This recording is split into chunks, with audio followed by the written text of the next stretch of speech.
Hello guys, welcome to my another new blog. আজকের দিনটা দেখো কি অবস্থা, পুরো বৃষ্টিময় একটা দিন। সারাটা দিন ঘুম থেকে উঠে দেখছি বৃষ্টি হচ্ছে। এখন প্রায় 12টা, 12:30 বাজে।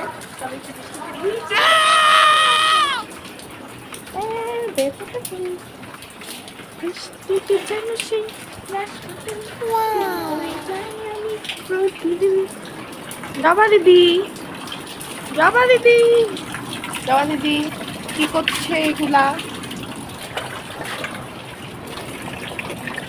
বৃষ্টি বৃষ্টি, মোবাইলটা ভিজে যাচ্ছে গাইস। ये है बाहर का नज़ारा। हो जाए গাইস, আমার এই নখটা ওই গেটের এখানে উষ্টা খেয়ে এরকম পুরো উল্টা গেছে। আর এইখানে জানালা দিয়ে আমার মা রান্না করছে। মাকু মাকু যাই হোক, আজকে আমার মা চিকেন রান্না করছে, ফ্রাইডে স্পেশাল। বেশি কিচ্ছু না, মোবাইলটা বৃষ্টিতে ভিজায় আমি নষ্ট করছি। मेरी माँ यहाँ पर है, मैं मेरी माँ को রান্না করে দিচ্ছিলাম। আর এইখানে দেখো জামা কাপড় শুকাচ্ছেই না, তার জন্য মা ঘরেই দড়ি টানাইছে। And then এখানে আমি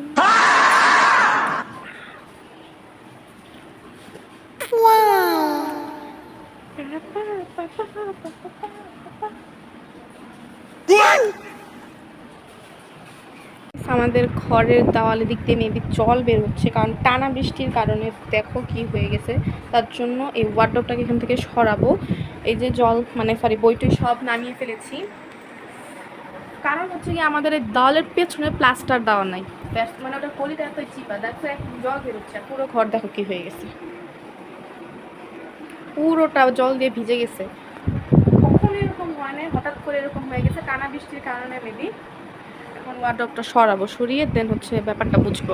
গাইস, ওয়ার্ডরোবটাকে আমি আর মা সরাতেই পারছিলাম, কারণ এটা বুঝাই পুরোটা বই, চারটা ডয়ারে এই বই ছিল। তারপরে একটা ডয়ার খুলে ফেলছি। অ্যান্ড দেন এইখানের অবস্থা এরকম। গাইস, এই ঘরে জল ঢোকার আসল সুড়ঙ্গ হচ্ছে এই দেওয়াল দিয়ে হচ্ছে জল বের হচ্ছে, মানে ফোঁটা ফোঁটা করে জল বেরোচ্ছে। সুইচ বোর্ডের অবস্থা দেখো, ভূতরে বাড়ির সুইচ বোর্ড হয়ে আছে। তো যাই হোক, এখন কিছু করার নেই, কারণ ওই দেওয়াল প্লাস্টার করানো, ওইখানে কিছু অনেক চিপাগলি, যার কারণে অধিক মানে কয়েকদিন ধরে তো টানা বৃষ্টি হচ্ছে, দ্যাটস ওয়াই হচ্ছে তোমার জল ঢুকছে।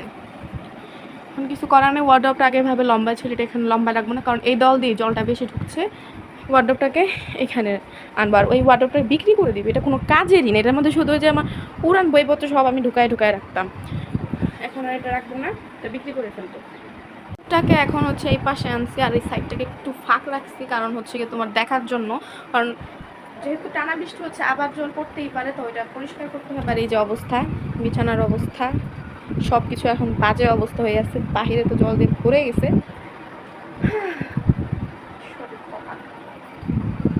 থেকে বড় কথা, দেওয়ালের অবস্থা কয়েকদিন আগে ঘরে রং করা হচ্ছে, কিন্তু দেওয়ালের অবস্থা বাজে, সব রকম হ্যাঁ হয়ে আছে সবগুলা। এই দেওয়ালটাই শুধু, ঘরের আর কোনো দেওয়াল এরকম না, সবগুলা ঠিক আছে। ওই রুমেরও দেওয়াল ভালো আছে, এইটার মধ্যে যে কি পড়ছে, কার কুদৃষ্টি পড়ছে উপরওয়ালা জানে। এই দেওয়ালের অবস্থায় এত বাজে, আর এই দেওয়াল দিয়েই জল বের হচ্ছে, আর কোনো দেওয়াল দিয়ে না। কি একটা বাজে অবস্থা। এখন একটা নতুন বুদ্ধি করেছি, সেটা হচ্ছে কি তোমাদেরকে আমি দেখাই। এই যে এই দেওয়ালটা, যে এইটার এখান দিয়ে জল বের হচ্ছে কুটি কুটি করে, এই যে দেখতে পাচ্ছ যে ঘেমে এখান দিয়ে জলটা বের হচ্ছে। তো আমরা মনে করেছি যে এই দেওয়াল দিয়ে জলটা বেরোচ্ছে, কিন্তু আসলে না, এই দেওয়ালটা থেকে জল বেরোচ্ছে এবং ঘেমে এটা ঘেমে যাচ্ছে। দ্যাটস এখন এই ওয়ার্ডরোবটাকে এইখানে নেব, কারণ এখানে বাতাস লাগাতে হবে, কারণ যাতে দেওয়ালটা শুকায় যায়, কারণ এই জায়গাটা এখন যাচ্ছি খালি রাখতে। ওয়ার্ডরোবটাকে এইখানে নিব। আলমারি সরি এটা কি আলনা জামা কাপড়গুলো সবাই ঘরে দিয়ে গিয়েছে, এবার ওয়ার্ডরোবটা সবাই ঘরে রাখবো। বেসিক্যালি আমাদের ওয়ার্ডরোব আর এই আলনা কোনোটারই প্রয়োজন নাই, তাও ঘরে রেখে দিয়েছে আমার মা। আমি আগেই বলে দিয়েছে যে এগুলো বিক্রি করে ফেলে, কিন্তু আমার মা বিক্রি করে নাই। যাই হোক, এখন হচ্ছে গিয়ে এবার এটা বিক্রি করেই ফেলবো। এখন হুট করে বললেই তো আর হবে না, দেখো এটা এখানে নিয়ে যাবো এটাকে, আর এটাকে এখানে আনবো, আর এটার উপর জামা কাপড় রাখবো না, তারপর হচ্ছে বিক্রি করে দিব সব। এই যে এই একটা অবস্থা, আর এই যে মানে কি একটা গাইস ঘরটা পরে গুছাবো, কারণ ঘরটা মুছেছে এখন। ঘরটা শুকালে দেন হচ্ছে পানি চালগুলো চেঞ্জ করবো। এখন হচ্ছে খাওয়া দাওয়া করবো। শুধু কি দিয়ে ভাত খাচ্ছ? মটন?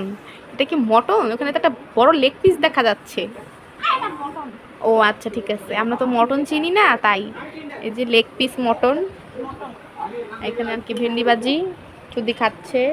নষ্ট করিস না তরকারি। গাইস এখন খাবো, দেন হচ্ছে ওগুলো ঠিক করবো। গাইস বড় মা বৃষ্টিতে ভিজে আমার জন্য আচার নিয়ে আসছে।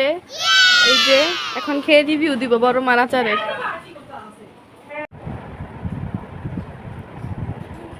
গাইস এখন আচারের রিভিউ দিব খেয়ে। বাহ, তেলে ঝুলে হয়েছে আচার।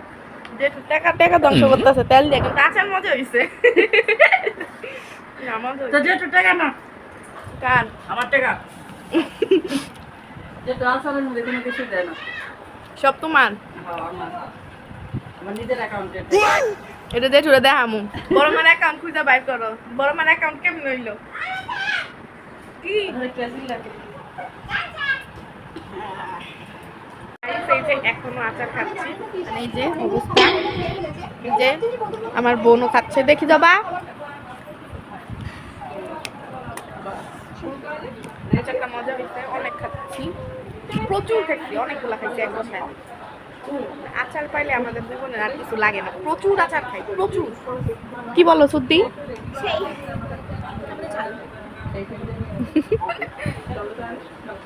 Bye bye.